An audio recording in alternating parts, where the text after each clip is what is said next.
নমঃ শিবায়।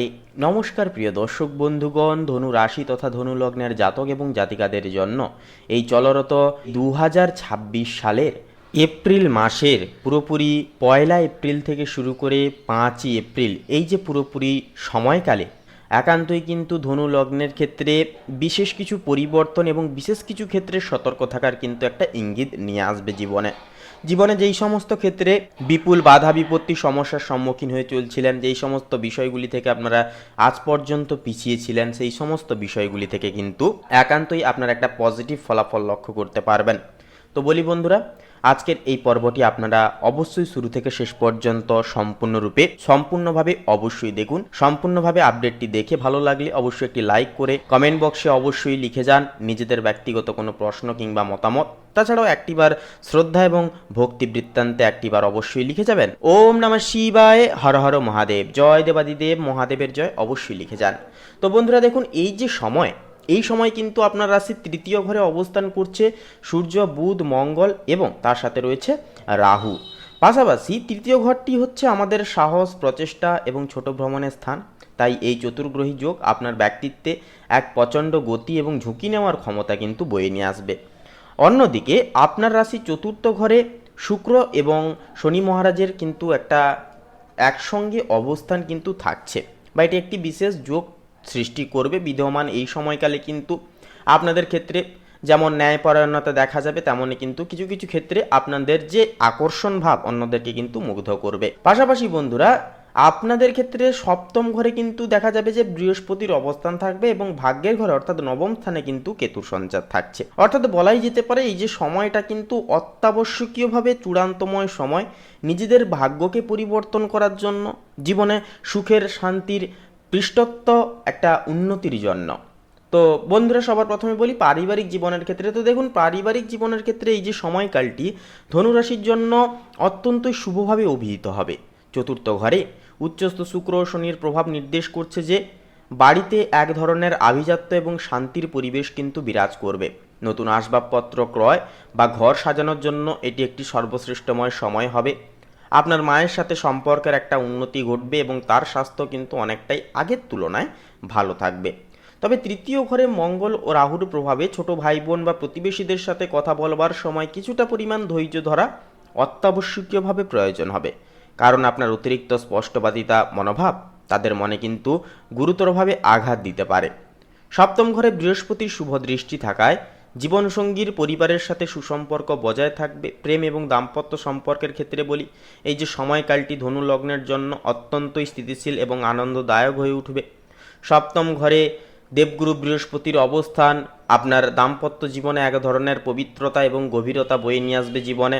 এমনকি জীবনসঙ্গীর সাথে কোনো প্রকার কোনো আপনার বোঝাপড়া অত্যন্ত চমৎকার থাকবে। যারা অবিবাহিত, আপনাদের জন্য কিন্তু এই যে এপ্রিল মাসের যে শুরুটা, এটা হবে অত্যন্তই কিন্তু গুরুত্বপূর্ণ এবং বিয়ের সম্বন্ধ একটা আসতেও কিন্তু এই সময় একটা দেখা যাবে। চতুর্থস্থ উচ্চস্থ শুক্রের প্রভাবে প্রেমে এক ধরনের মানসিক নিরাপত্তা এবং আরামদায়ক একটা পরিবেশ তৈরি হবে। সঙ্গীর সাথে ঘরোয়া পরিবেশে সময় কাটানো আপনার জন্য বেশ তৃপ্তিদায়ক হয়ে উঠবে। কর্মজীবনেও বলি, এই যে এপ্রিল মাসের শুরুটা অপ্রতিরোধ্য সাহস এবং উদ্ভাবনী শক্তির পরিচয় আপনাদের জীবনে কিন্তু এনে দেবে। তৃতীয় ঘরে থাকা শক্তিশালী গ্রহপুঞ্জ নির্দেশ করছে যে যারা মার্কেটিং, সেল, সাংবাদিকতা, টেলিকম বা লজিস্টিক্স পেশার সাথে যেনারা যুক্ত রয়েছেন, আপনাদের জন্য কিন্তু এই যে সময়টা একটা স্বর্ণালী সময় হবে। আপনার যোগাযোগ দক্ষতা তথা কমিউনিকেশন স্কিল এতটাই প্রখর থাকবে এই সময় যে আপনি কিন্তু যে কোনো কঠিন ডিল খুব সহজেই কিন্তু নিজের অনুকূলে নিয়ে চলতে পারবেন বা নিয়ে আসতে পারবেন। তবে নবম ঘরে কেতুর অবস্থানের কারণে উচ্চপদস্থ কর্মকর্তাদের সাথে মাঝে মাঝে মতাদর্শগত পার্থক্য একটা কিন্তু দেখা যেতে পারে। আর্থিক ব্যবস্থাপনার ক্ষেত্রে বলি, এই যে সময়টি ধনুরাশির জন্য যথেষ্ট আশাবাঞ্ছনীয় সময় হবে। চতুর্থ ঘরে নির্দেশ, অর্থাৎ চতুর্থ ঘরে যে শুক্রের যে অবস্থান থাকছে, যা নির্দেশ করছে যে বিলাসদ্রব্য বা যানবাহন সংক্রান্ত কোনো বিষয় কেনাকাটায় নিয়ে কিন্তু আপনাকে কিছুটা অর্থ ব্যয় করতে হতে পারে, যা আপনার সামাজিক মর্যাদা যেমন বৃদ্ধি করবে তেমনই কিন্তু খরচার ভাগটিকেও কিন্তু একটা রাখবে। সপ্তমস্থ বৃহস্পতির প্রভাব থাকছে, যার প্রভাবে কিন্তু ব্যবসায়িক আয় বৃদ্ধি পাবে এবং আপনি আর্থিক স্থিতিশীলতা অনেকখানি কিন্তু অনুভব করবেন। তৃতীয়স্থ মঙ্গল ও রাহু আপনাকে হঠকারী বিনিয়োগে উৎসাহিত করতে পারে। তবে সেখানে বুধের যে উপস্থিতি থাকছে, যার কারণে কিন্তু আপনি বুদ্ধিমত্তার সাথে ঝুঁকি নিয়ন্ত্রণ করে চলতে পারবেন। পৈতৃক কোনো সম্পত্তি থেকে মুনাফা পাওয়ারও কিন্তু একটা যোগ দেখা যাবে। শারীরিক এবং মানসিক স্বাস্থ্যের ক্ষেত্রে কথা বলতে গেলে দেখুন এই সময় আপনার কান, কাঁধ এবং স্নায়বিক তন্ত্রের প্রতি বিশেষ নজর দিয়ে চলতে হবে। তৃতীয় ঘরে অগ্নিতত্ত্বের তেজস্বী গ্রহের প্রভাবে কিন্তু কাঁধে ব্যথা বা সামান্য সর্দি কাশির সমস্যা একটা দেখা দিতে পারে। চতুর্থ ঘরে শনি ও শুক্রের অবস্থান নির্দেশ করছে যে আপনি মানসিকভাবে এই সময় বেশ ধীরস্থির এবং সুখী অনুভব করলেও সপ্তমস্থ বৃহস্পতির কারণে কিন্তু হজম সংক্রান্ত ছোটোখাটো সমস্যা একটা দেখা যেতে পারে। সেহেতু নিয়মিত প্রাণায়াম আপনার জীবনশক্তিকে অটুট রাখবে। তাছাড়াও এই সময় বলবো বাইরের কোনো রকম কোনো তেল মশলাযুক্ত খাবার কিংবা ফাস্টফুড জাতীয় খাবার দাবার থেকে নিজেকে বিরত রাখবেন। একটুকু এই সময় আপনারা চেষ্টা করবেন স্বাস্থ্যের দিক থেকে যোগব্যায়াম এবং আধ্যাত্মিকতার কিছু দিক পরিমার করার। বেশি করে ইষ্টনাম জপ, ইষ্টনাম চিন্তন করবেন, পজিটিভ থাকার চেষ্টা করবেন, দেখবেন পজিটিভ ঘটনাগুলো কিন্তু ঘটবে। কারণ ভাগ্যের ঘরে বৃহস্পতি থাকছে, যা আপনাদের জীবনে কিন্তু শিক্ষা দীক্ষা এবং ধর্মীয় আনুকূল্যতাকে কিন্তু এক অনন্য উচ্চতায় নিয়ে যেতে চলেছে। তাই আপনারাও চেষ্টা চালিয়ে যান, অবশ্যই কিন্তু আপনারা এই সময় উন্নতিটুকু লক্ষ্য করতে পারবেন। তো সামগ্রিকভাবে বলবো এই যে এপ্রিল মাসের 1 তারিখ থেকে 5ই এপ্রিল পর্যন্ত এই যে সময়কালটি ধনুরাশির জন্য সাহস এবং পারিবারিক সুখের এক অনন্য সংমিশ্রিত সময় হবে। তৃতীয় ঘরের শক্তিশালী গ্রহপুঞ্জ আপনাকে জয়ী করার জন্য প্রেরণা দিলেও চতুর্থস্থ উচ্চস্থ শুক্র আপনার জীবনে ভারসাম্য শান্তি বয়ে নিয়ে আসবে।